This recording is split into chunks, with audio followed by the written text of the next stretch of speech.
Anyway, welcome back. We're just picking up to where we last left off. Straight away. We were talking about remakes. Remakes, yes. You were saying about canon. Yeah, I was saying maybe they should consider... okay. Reboot it, in my opinion. Keep the focus on the atmosphere and characters. Ignore Resident Evil 0 because that game is a piece of shit and the story is a piece of shit. I mean, the only good thing about that was probably Birkin and Wesker being friends, but other than that, the whole thing was a piece of shit. It was not needed. They added a pointless side character who they never bothered to explore again, just like Carlos, just like all the other characters. I blame Resident Evil 2 for this, because that's the game that started this whole trend of just copying the previous game and adding new characters all the bloody time. If there was no Resident Evil 2, then we wouldn't have a Resident Evil series. Hear me out. Resident Evil 2 is not really a sequel to the first game. It is a sequel, it's not. It's not. If it was a sequel, then we'd have the original characters back. Instead, it's just a remake. It's a bloody remake. You know, instead of a mansion's fucking police station, instead of the, you know, the caves or the guardhouse sewers, instead of the underground mansion lab, it's an underground city lab or whatever. Do you know what I mean? It's the same fucking thing. It's the same principle, the same design. It's just, you know, now it looks more updated, whatever. But there's nothing new about it. The original 1.5 looked different, looked new, but you know, they fucked up with that. They should have just gone with that original version. I mean, the only good things, in my opinion, that were in the, you know, the number 2 were Claire and Ada, I thought, and Birkin, I thought. You know, as a enemy boss type, he was, you know, he was the best. But other than that, it's. But you were. But. They should remake Resident Evil 0, I think. And base it on a Bravo team. Not Rebecca, Bravo team. Give us a story with a Bravo team. Finding shit out and have lots of elements in that game that lead up to the next games. It shouldn't have been about fucking Rebecca and Billy. I mean, that was just a stupid design decision. It was. Sorry. Resident Evil 1, remake it and have Jill and Chris as co-partners and put in Barry and Rebecca and have those characters interact. Or better yet, create 2 scenarios like the original, but have them connect together in a way.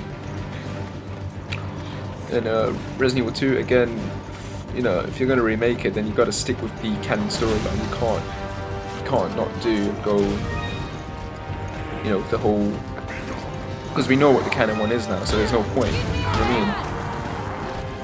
mean? And Resident Evil 3. You were saying that Resident Evil 2 wasn't really, yeah, it wasn't a sequel.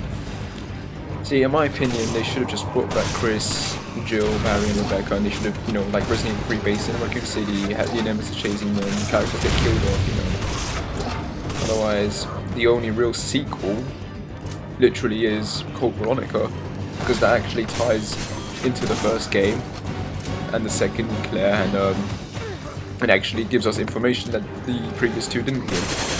Like revealing Spencer, the African, you know, the African location, the progenitor virus, and Resident Evil 5 is essentially a sequel to that. So, but yeah, I might want to do a retrospect to probably explain this. You know, I'm not getting through enough, I know. Overall, I'm just saying, like, you know, if you're gonna remake it, then you know you're gonna have to change it all up again, not make it the same.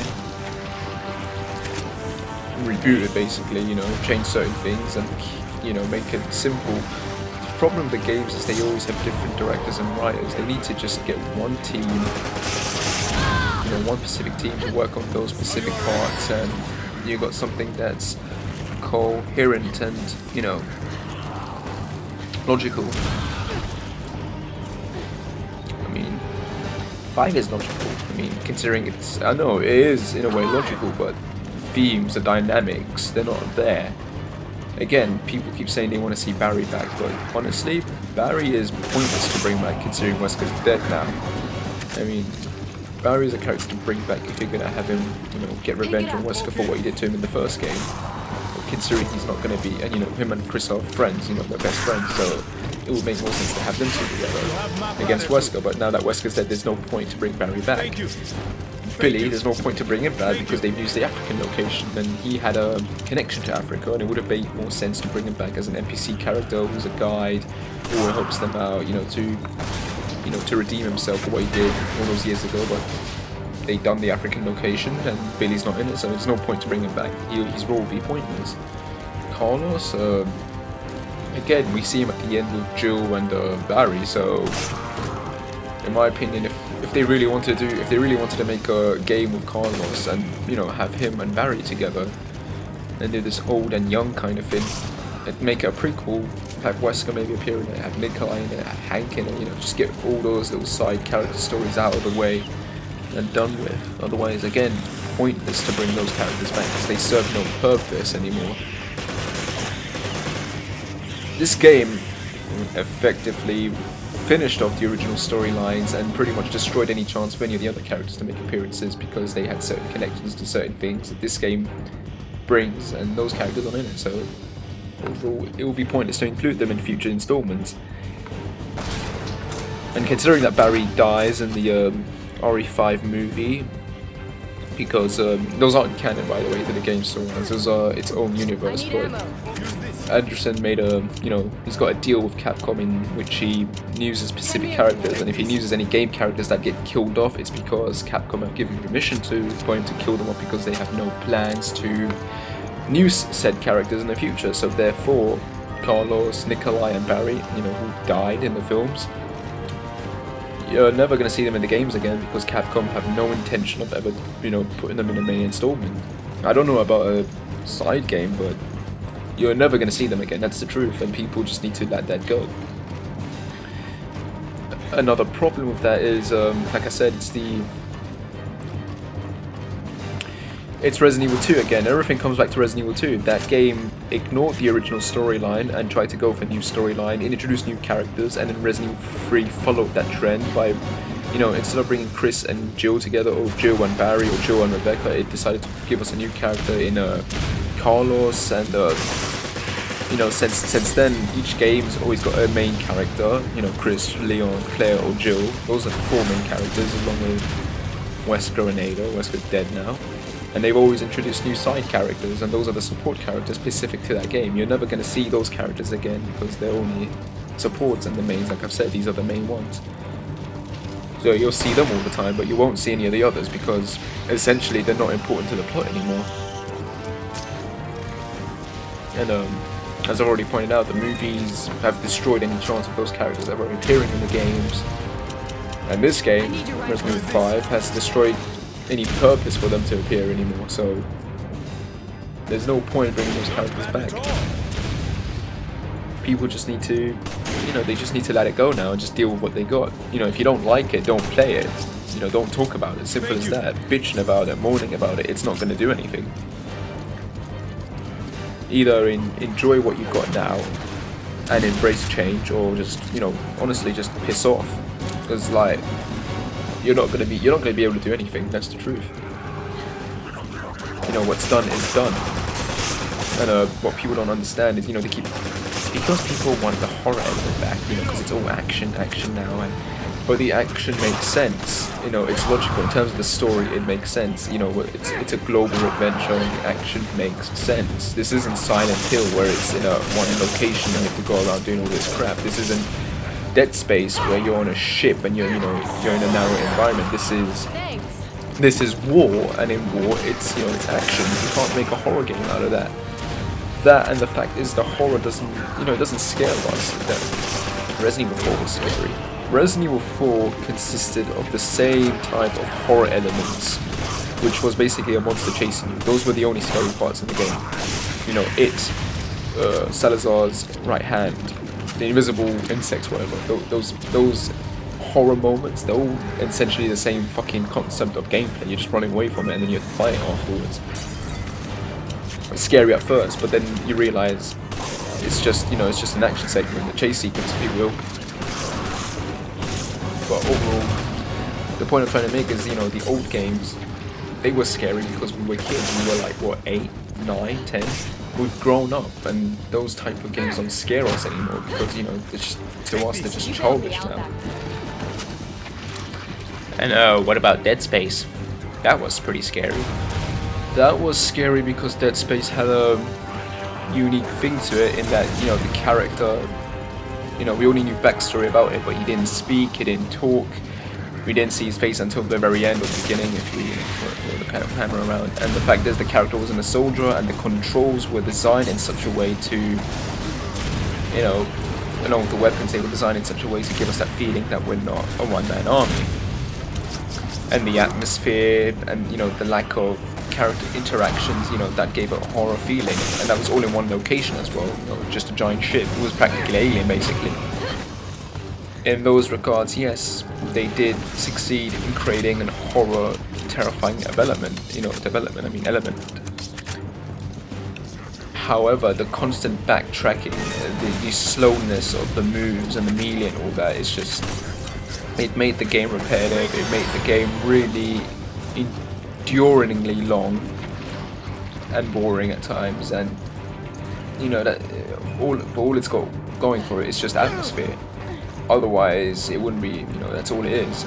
Dead Space 2 changed that, and it made it into an action game. Dead Space 2 was still... Well, Chapter 10 was scary. Yeah, Chapter 10 was scary for a reason, it worked. But other than that, it was pretty much an action game. And yet, people praised the fuck out of that game. It was a good game, though. I liked it.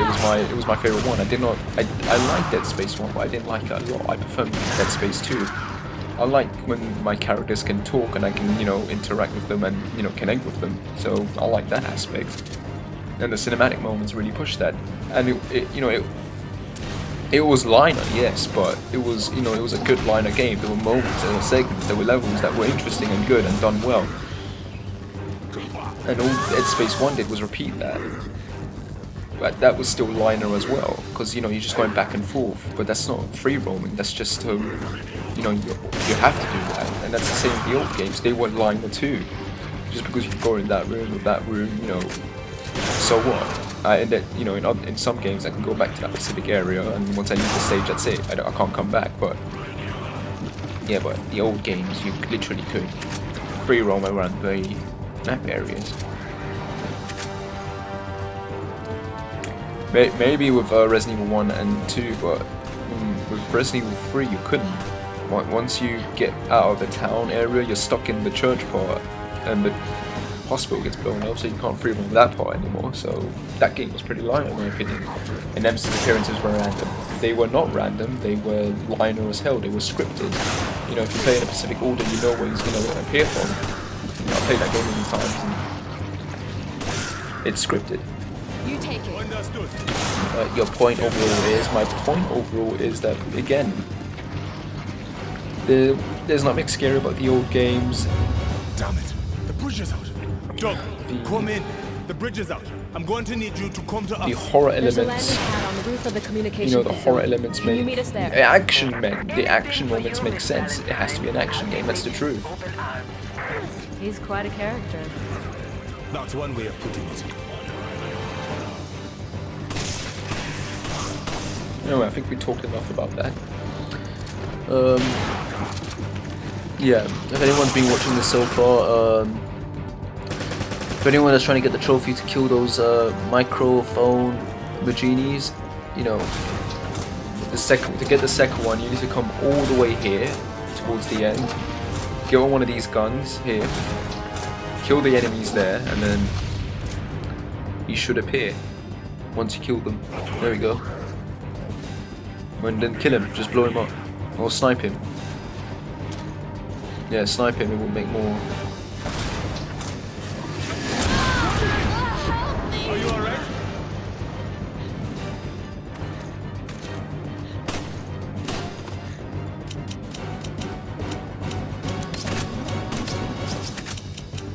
I need your rifle. Use this.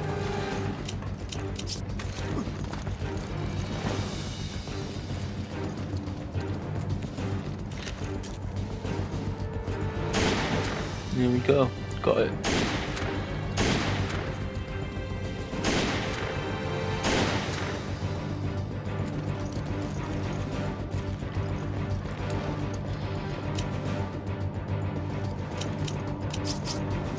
have reload.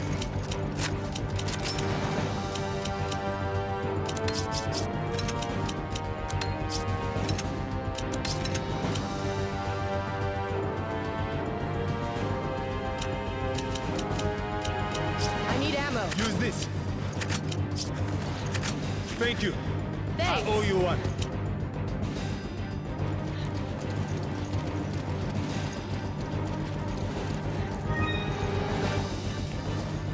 Anyway, thank you for joining in. That's pretty much that for this walkthrough. We have 4 more parts to go through. I hope you're enjoying yourselves. I hope you enjoyed this and this little discussion. Yeah, looking forward to seeing you in the next part then. Cheerio. Bye.